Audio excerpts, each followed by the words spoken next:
다육일보다께 채널에 오신 것을 환영합니다. 여기는 성남다육입니다. 세월 낚는 농부님과 나누는 분갈이 용토에 관한 이야기를 나누고요. 행복한 다육 생활을 위해서는 우리는 다육식물과 이별 연습도 필요하다는 이야기를 나눕니다. 또 베란다 다육이 키우는 공간의 온도를 낮추는 팁도 말씀해 주시니까요. 이번 시간도 즐거운 시간 되시기 바랍니다. 식재를 이렇게 저희는 이제 피트모스를 써야지 되는데 네. 원예용 상토 코코피트를 쓰시면 안 돼요. 코코피트. 예. 피트모스를 쓰셔야 되는데 피트모스가 시중에 네. 별로 없어요. 근데 이게 살짝 비싸다고 장사하시는 분들이 코코칩, 코코피트를 주로 이렇게 쓰는데 그거는 원예용 상토를 쓰시면 안 돼요. 걔네들은 금방 1년이 안 돼서 식재가 썩어요. 근데 이제 피트모스는 글자 그대로 야생에 있는 보온 살균된 네. 선진국에서 된 것들이기 때문에 얘네들은 심어놓고 뭐 1년, 2년 분갈이 안 한다고 해서 괜찮죠. 그래서 저희는 이렇게 빨리 키우려고 가벼우라고 이렇게 하지만 여러분들은 가정에서는 어찌됐든 마사의 비율, 그죠? 펄라이트 비율을 높여서 관리하면 관리할수록 건강하게 키우신다. 그거는 100% 정답. 그래서 선인장은 심지어는 70%, 80% 펄라이트 비율을. 그 다음에 일반 다육이들도 뭐 마사의 비율을 반 이상을 많이 하면 할수록 적게 자라지만 늦게 자라지만 하자가 생길 가능성 그만큼 낮아진다. 이 말씀이죠. 그래서 뭐 몇 대 몇이 정답이냐 이런 개념이 아니라 그건 그냥 정비례합니다. 정비례요? 네, 정비례합니다. 100% 마사만 심어도 안 죽습니다. 죽지 않습니다. 자, 궁금한 게 있는데요. 우리가 상토 성분이 있잖아요. 그러면은 상토 성분이라는 거는 뭐 원예용 상토도 있을 수 있고 코코피트도 있을 수 있고 그다음에 피트모스도 있을 수 있는데요. 그러니까 비료가 상토에서도 비배가 있는, 그러니까 비료기가 있는 상토가 있고 없는 상토가 있죠. 없는 상토는 이제 질석 같은 건데, 그러니까 질석은 이제 우리가 비배가 없으니까 그걸로 질석 가지고 삽목을 해라. 삽목을 하면 뿌리가 내리려면은 이 유기 물질이 없어야 뭐 곰팡이라든가 이런 뭐 다른 벌레들이 안 생기는 거거든요. 근데 그런 이제 순수한 흙에다가 삽목을 해야 되는 거예요. 그러니까 그 순수한 흙 중에 피트모스도 속해요. 근데 피트모스 중에서 그래서 농가에서는 비료기가 없는 피트모스와 비료기가 있는 피트모스를 구분해서 사용을 해요. 근데 이제 소비자들은 그렇게까지는 잘 안 되죠. 그래서 농가도 이제 그런 내용을 알고 삽목을 할 때는 어느 흙이 좋으냐라고 했었을 때는 그냥 질석하면 질석 이꼬르는 그거는 비료기가 없는 거니까 질석은 상토로서 좋다.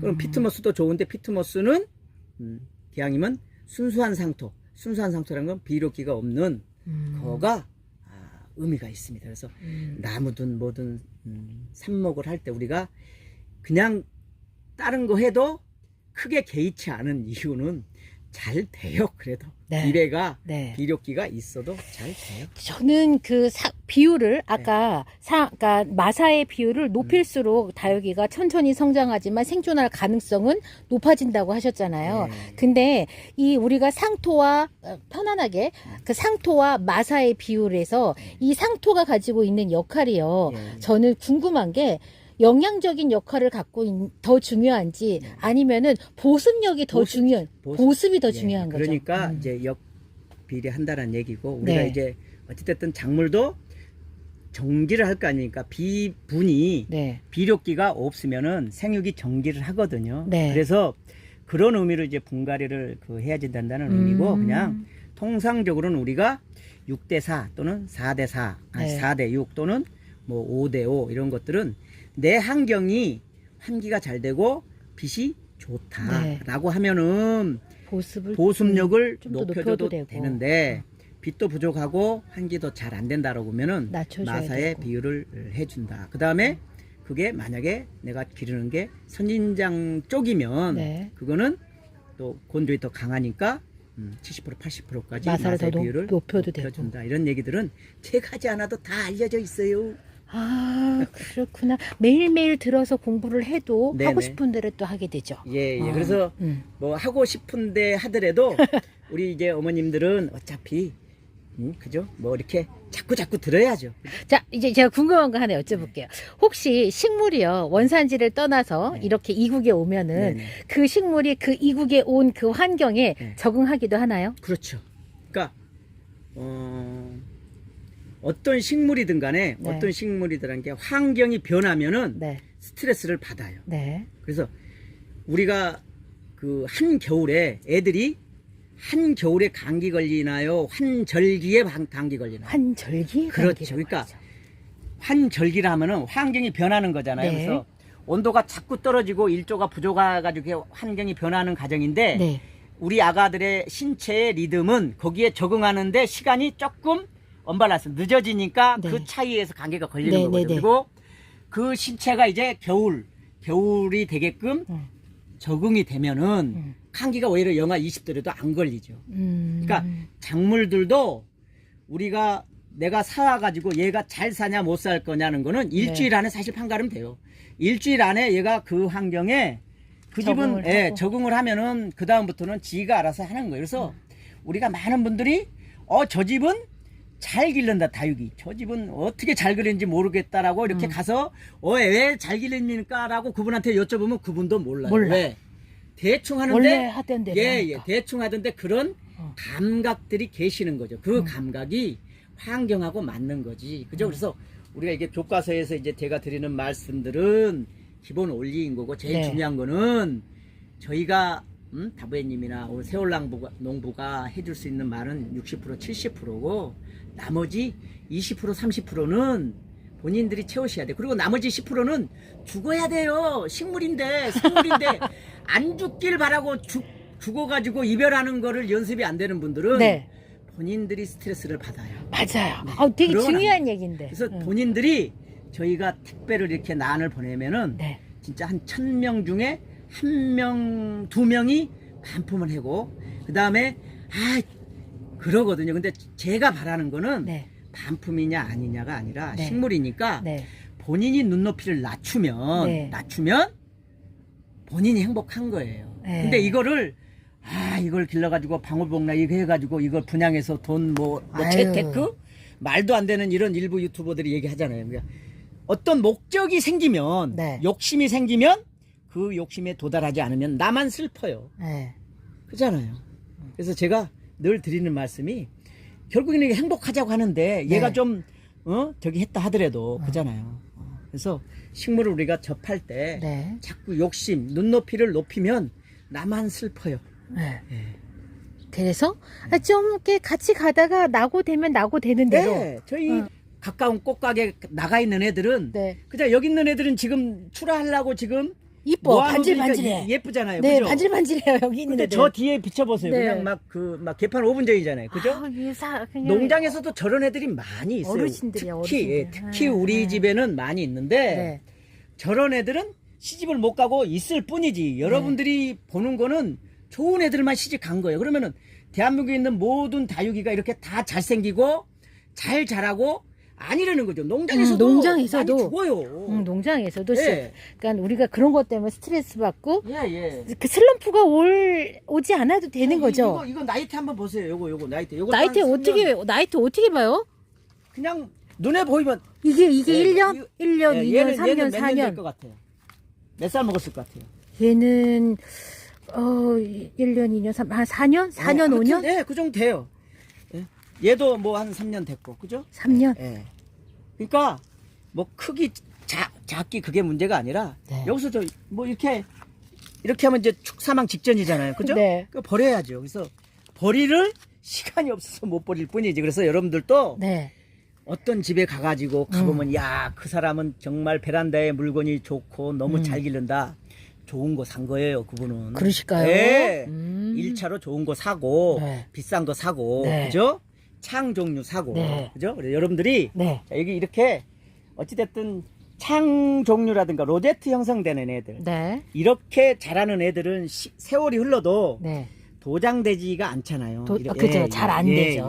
이런 예. 것들을 고르셔요. 그리고 아, 이제 베란다. 잘 우쭐하지 않는 다육이 지금 네. 말씀해 주시는 거죠? 예. 로제트. 예, 땅바닥에 딱 네. 붙어서 네, 생장점이 붙어서 이렇게 하는, 좀 예. 압축되어 있는 애들. 그리고 이제 예. 복랑이가 이쁘다. 네, 그러면 복랑이가. 얘네들은 예. 지금 이제 얘네들은 위로 자라잖아요. 그렇죠. 그죠? 위로 자라면은 모양이 흐트러지잖아요. 그럴 수도 있어요. 아까 하지 말고 적심하시면 돼요. 적심. 그냥 예, 적심해서 그냥 잘라주면 옆으로 돼요. 이렇게 크게. 예. 근데 이제 적심했었을 때도 너무 이렇게 밑에 말고 네. 하옆 밑에 잎들이 네. 4장에서 6장 정도는 남겨주고. 남겨야 얘네들도 나름 강합성을 해서 세력을 또 하니까 그런 것들을 남겨주는 게 의미가 있죠. 네. 적심을 그래서, 하는 예, 위치도. 이런 것들도 적심한다고 해서 아무데나 자르는 게 하면 아니라 아니고. 그죠? 입이 이쪽에서 기준이라고 그러면 하나 둘셋 네 개는 해가지고 여기를 자른다든가 이쪽에. 여기를 자른다든가 네. 그 다음에 나는 좀 키를 키우겠다고 그러면은 또 위에를 잔다든가 그래서 적심을 하는데 어찌됐든 너무 꼭대기 자르면은 생장점이 완전히 제거가 안 되면 예, 몇 또 번 나옵니다. 몇 또 번 나옵니다. 경험해봤어요. 예, 몇 예, 번. 그래서 네. 그 작물은 네. 정부우성이라고 위로 자라는 그죠? 네. 위로 있는 순이 제일 잘 자란다 해가지고 네. 정부우성이에요. 그래서 네. 여기도 이렇게 나가지고 자구가 이건 이제 잘 생기잖아요. 손가락 네, 생긴 네, 양이. 네, 네. 근데 이거를 더 자구를 많이 생산하려고 그런다 그러면 여기다가 적심을 하는 거예요. 아. 여기다 어떻게 해요? 드릴이라든가 칼 같은 거 어머나. 여기서 네. 생장점을 제거를 해버리면 네. 얘는 정부우성이라 가지고 위로, 양분이 위로 올라가야 되는데 네. 못 올라가잖아요. 그러면은 옆으로. 똑같은 적심의 개념으로 네. 분주가 더 많이 되는 거겠죠. 여름에요. 네. 우리가 보통 다육이가 휴면을 들어간다라고 하면 네. 한계 온도가 객관적으로 있을까요? 한계 온도가 네. 객관적일 수는 없지만 어차피 네. 수치죠, 수치. 네. 30도를 넘는 상황에서는 네. 그죠? 어찌 됐든 간에 안 좋은 거죠. 30도보다는 31도가 더 안 좋은 거고 네.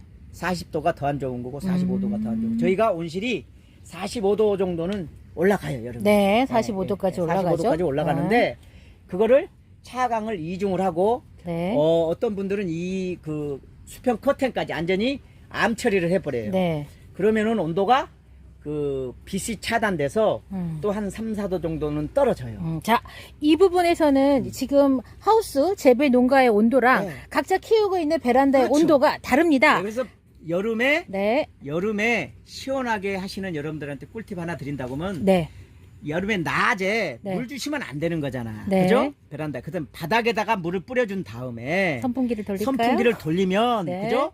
공중 습도가 걔네들이 증발하면서 네. 물이 증발하면서 공기에 있는 뜨거운 공기를 네. 잡아먹어요. 그러면은 한 또 2도 정도는 낮춰집니다. 아, 좋네요. 예, 그게 우리가 그래서 우리가 그 에어쿨 네. 그죠? 예, 네. 쿨 하는 것도 네. 그런 원리예요. 우리가 농장에서도 예를 들어서 여기 이제 여기 패드 시스템이 있는데 네. 저기가 이제 스프링 쿨러가 좀 미스트가 나와요. 네. 그런 미스트에 의해서 공중에 있는 습도를 물 온도가 낮으니까 네. 2도 정도 떨어져요. 2도, 3도. 그러면 이제 쟤네들을 물을 뭐 2시간에 한 번씩 이렇게 해주면은 작물들이 좀 시원하겠죠. 근데 가정에서는 곤란하잖아요. 그렇죠. 안 되죠. 어차피. 그렇게. 그래서 얘네들은 지금 요 정도 됐다 그러면 여름 나는데 걱정을 안 해도 돼요. 네. 자, 요 정도 되는 애들은 벌써 나름 건강하잖아요. 예쁜데요? 예, 예. 그래서 요 정도 되면은 괜찮은데 네. 그렇지 않고 아주 하는 애들은 아주 건강해 보여요. 제가 보니까 네. 다육이는 네. 상관없이 그냥 우리 그 다부애님 네. 목소리만 들으면 본인이 행복하시니까 네, 저는 너무 네. 행복해요. 베란다 본인이 나가면. 행복하시니까 남들도 네. 이런 행복이 증가되는 거거든요. 그래서 네. 제가 이제 제 채널을 할 때도 이제 그런 마인드로 해요. 이제 그렇게 네. 하시면 그래서 얘는 우리들이 행복해지는 하나의 매개체인 것이지 네. 다육이가 목적이 아니잖아요. 네. 그래서 네, 우리 세월낙는 농부님의 인터뷰 즐거우셨나요? 귀담아 들을 만한 정말 그 이야기들이 많았어요. 많았어요. 네, 인사 좀 해주세요. 네, 고맙습니다. 뿅. 뿅. 어떠셨나요? 세월 낚는 농부님과의 유쾌한 인터뷰 시간 총 4부에 걸쳐서 업로드를 마쳤습니다. 여러분께 다육식물 키우기와 다육식물의 여름관리법에 관해서 영상 준비해서 업로드 해드렸는데요. 여러분의 행복한 다육생활을 응원합니다. 그리고 자신감 넘치는 다육 생활이 또 되셨으면 좋겠고요. 세월 낚는 농부님의 영상도 많이 사랑해 주세요. 저는 다음 시간에 다른 이야기로 다시 찾아뵐게요. 언제나 노력하는 다육이를 부탁해 다부떼기 되겠습니다.